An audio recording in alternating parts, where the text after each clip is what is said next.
this morning. It's almost 10 o'clock, 74 degrees. And I don't normally work every day. I just work on Wednesdays. But Wednesdays is definitely my day to go into the shop. Sometimes if Chris has service calls or something that he needs to do, then I'll go in. But I have other things to do. And one of the things I have to do is to care for my mom, who has dementia. And she's actually in a memory care unit right now. But she lived with us for a while. And when she was trying to live on her own, I would spend hours every day putting out fires, and not literal fires, but where she would overdraw checking accounts, or she would spend money frivolously. She would send a check to anybody that sent an envelope with a return envelope. She would send the money. So crippled children and the Cancer Society and the Lung Society and just everybody. And so she was running out of money, and my father had left her with a good deal of money, and she made a really good monthly pension. But she was so stubborn, and she was so private all the time. It was really hard to zone in on what was her stubborn behavior and what was actually the dementia. She's a highly intelligent woman, and she covered it up for years, I think, that she knew she had dementia, and she refused to address that. I'm just finally getting around to sorting through some of her stuff. She would write down that she had forgotten this or she had done that, and she would catch herself. And so she knew, but she's always been really private, and so it seemed to have moved very suddenly for us, but probably very slowly for her. Last year at this time, we had just taken her car away. She was driving, she was living on her own, taking care of her dog. She could get dressed, and she would dress very nicely. She was getting her hair done every week and her nails done every week.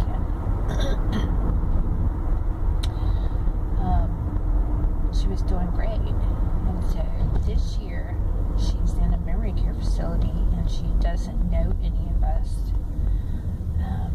And we're having to sort through and pick up the pieces of what we didn't probably observe, or what she covered up over all those years leading up to it. And I think I say that to say this, that if you suspect something, even if the person's an intelligent, private person or whatever, dig just a little deeper. I wish we had taken things into our own hands a bit before and not let it go so long. Although to this day she can refuse certain medications, she is highly medicated now because she's turned into a violent person, which physically a violent person, that's just not who my mother is. And so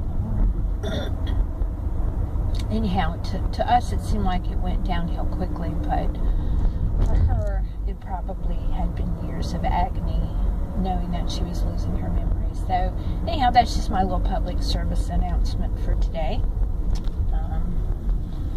talking about dementia, and thought maybe to be on the bright side, I would show some of the really nice houses that we have here.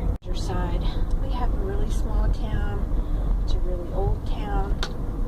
It's filled with old homes and just things like that. We have an orphanage in this town. But these older homes are all on the historic registry, which means that you can probably buy one if one comes up for sale for next to nothing. But to bring them up to remodel them the way, not remodel, but to fix them back where they were according to the historic registry, it takes about $300,000. And so, unfortunately, things come into, there's the school, there's the old school. I think that's second, maybe through fourth grades, I'm not sure. We homeschooled our children. But anyhow, if you do buy one of these places, then it takes an arm and a leg, and there's really strict regulations on what you do. There's my favorite one. And there's the Methodist Church. And we are fixing to pull into our shop. Downtown Oxford's really tiny. We're in this little, it's called a square. And there's just a few beauty shops and insurance shops and us. And so, anyhow, I'll be back later and visit with you again, but I just thought I would talk about dementia a little bit. Do any of you have a parent who suffers from dementia? Are you a caregiver? How do you cope with certain things? So let me know in the comments below, and I'll talk to you soon. It is about 2:30 on a Wednesday afternoon, and on Wednesdays it is very, very quiet in downtown Oxford. Used to be businesses would actually close on Wednesdays in downtown Oxford. It was just, they were open Monday and Tuesday. Wednesday you closed and you went to church, and then they would open again on Thursday and Friday. Let me show you the parking lot.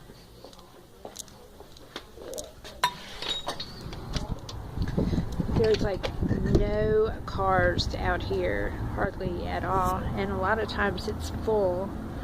And even the people who are working over the back of the Methodist Church, it's over there, even they're not even working this afternoon, and it's not that hot. So anyhow,